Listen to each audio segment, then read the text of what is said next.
I'm going to be discussing the goals of residency, what I think are the responsibilities of a program director, and then I'm going to conclude with a specific strategy for dealing with the infinite demands on your and your trainees' time. I think the responsibilities of a program director are to teach your trainees to be good physicians, to inspire them to be good persons, and finally, to help their dreams come true.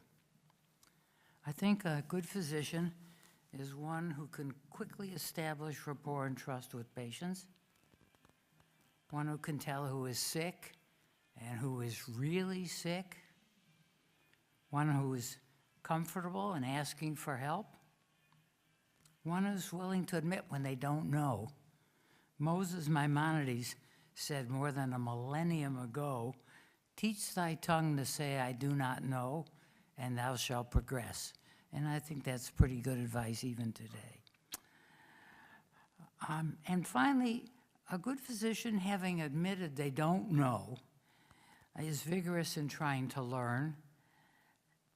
And so I think you can help your trainees attain these characteristics by frequent feedback, not occasional evaluations, but frequent feedback. Tell them when they did something good. Tell them when you have a suggestion on how they could do something better. And then they put it into effect right away.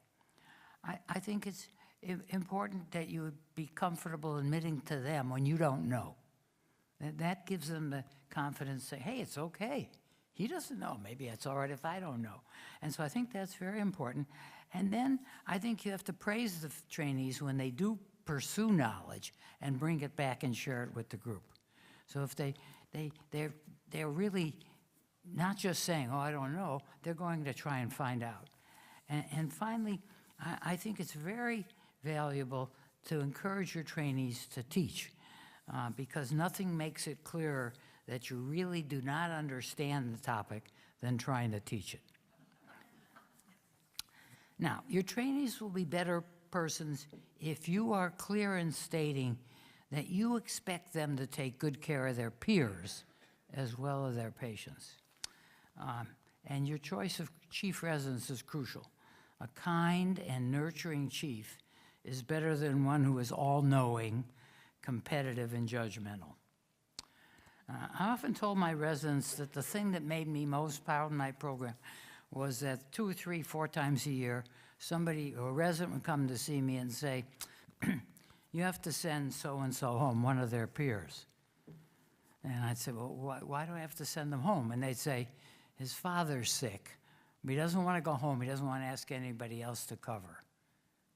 But I'll cover. You send him home. And I said, gee, that's really nice. Okay, they can go home and thank you for covering. And then they would say, and you have to pay for his airfare too. But I think that's the right thing. You ought to be paying attention so when your peers are in trouble, if they're getting depressed or burned out, you come to their aid or seek aid for them. Now, I think residents need to be encouraged to dream, and you need to be energetic in helping them make their dreams, not your dreams for them, come true. And you occasionally need to help them pick a dream, and it's important that a dream have legs. You know, if you decide you're going to have a career taking care of polio, that's not a dream with legs. So you need to have something that is going to last, and you can sometimes help them choose that. And I would often ask my residents, what's this week's fantasy of what you want to be doing in 15 years? Or a variant, who do you want to be in 15 years? And it was important to help them begin to think about that issue. Much to my surprise, I often had to encourage my residents to think outside the box, to pursue a topic, even when there was no formal training program. So 2 of my residents were Paul Farmer and Jim Kim, And they were offended by the fact that impoverished people in Haiti, where they had done their PhD in anthropology, had gotten very poor care. They thought that was a sin. And we helped them set up a program, Partners in Health. So you have to be willing to think about something that somebody hasn't done before. You have to help them choose mentors. And a mentor is a person who wants to help them and is not just looking for an assistant to help with their research. And so helping them find a mentor or mentors was an important responsibility of mine. And then I think you need resources so that you can enable your trainees to pursue their academic and altruistic goals. I had a strategy for that, and that is when a new patient would come to my office, as I would tell them, they would say thank you, for agreeing to take me. And then I'd say, well, I'm the most expensive doctor in Boston. And they would sort of sit back, and I'd say, I'm going to ask you for a yearly contribution to support my medical education efforts. And most of them would say, what's that? Tell me about that.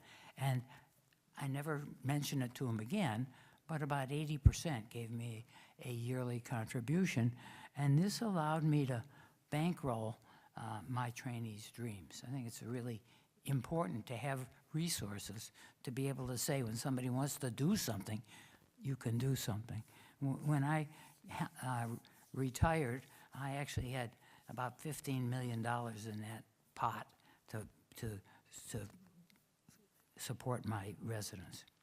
And now I'd like to conclude with a useful strategy, and it's a strategy for saying no. Your trainees and all of you are capable of participating and selling in so many activities that you and they are going to have trouble balancing your life. So, before I was a real doctor, I was a cardiologist. And I would like to tell all of you that a little diastole, as a program director, a little diastole is important. And so when somebody asks you to participate in an activity which you don't want to do, what you have to do is you say, let me check my calendar. And then after an interval, you get, because that tells them you're taking their request seriously. And then after an interval, you get back to them and you say, I'm sorry, it's just impossible. Now, you don't explain why it's impossible. Because when you do that, you're negotiating.